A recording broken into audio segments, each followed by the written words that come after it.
ஒருத்தருக்கு வந்து பார்த்தீங்கன்னா அவருக்கு வந்து மகர ராசியில் 7.5 சனி நடந்தது.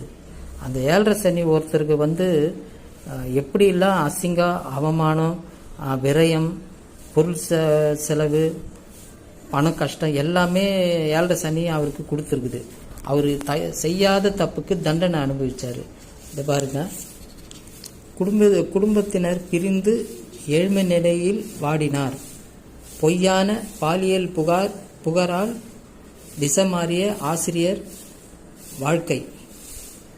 7 ஆண்டுக்கு பிறகு கணவருடன் வந்து மன்னிப்பு கேட்ட மாணவி. அப்போ பார்த்துங்க, ஒரு பொய்யான ஒரு தகவல் அவருக்கு இருந்ததுனால அந்த 7.5 வருஷம் அவர் இங்கே ஒரு 2.5, இங்கே ஒரு 2.5, இங்கே ஒரு 2.5 கடந்து அப்புறம் இந்த சனி பயிற்சி வந்தோன்னே தான் அவர் ரிலீஃபே ஆயிருக்கிறாரு. அப்போனா அந்த அளவுக்கு அவமானங்கள் பட்டு வெளியே வந்திருக்கிறாருன்னா பார்த்துங்க. குரு வீட்டில் சந்திரனும் சனியும் ஒன்றா இருக்குது. அந்த குருன்றது எதை குறிக்கும் அப்படின்னா மதம் சம்பந்தமாகவும் குறிக்கும், கோர்ட்டு குறிக்கும், காலேஜு கல்வி சம்பந்தமாகவும் குறிக்கும், பேங்க்கும் சொல்லுவாங்க. குருனாலே பேங்க்கு. இந்த 4 இது அதில் இருக்குது. அதில் பார்த்தீங்கன்னா குரு வந்து கோவில் சம்பந்தமாக, அதே மாதிரி சொற்பொழிவுகள் ஆற்றுறது, எல்லாத்துக்கும் குரு தான்.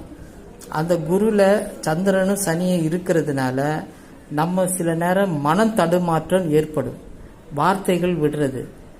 அப்போது அங்கே என்ன பாருங்க, சைவம் வைணவம் குறித்து சர்ச்சைக்குரிய வகையில் பேசிய அமைச்சர் பொன்முடி மீது வழக்கு பதிவு செய்ய ஹைகோர்ட்டு உத்தரவு. இதிலிருந்து என்ன தெரியுது அப்படின்னா, சந்திரன் சனி ஒன்னா குரு வீட்டில் இருக்கிறது.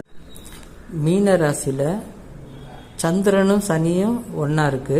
அதில் சந்திரன் வந்து நீர் ராசி, மீனம் வந்து கடல் ராசி சொல்லுவாங்க. அதில் 1, 2, 3, 4, 5 கடகத்தில் கங்கைன்னு போட்டிருக்கு. புரியுதுங்களா?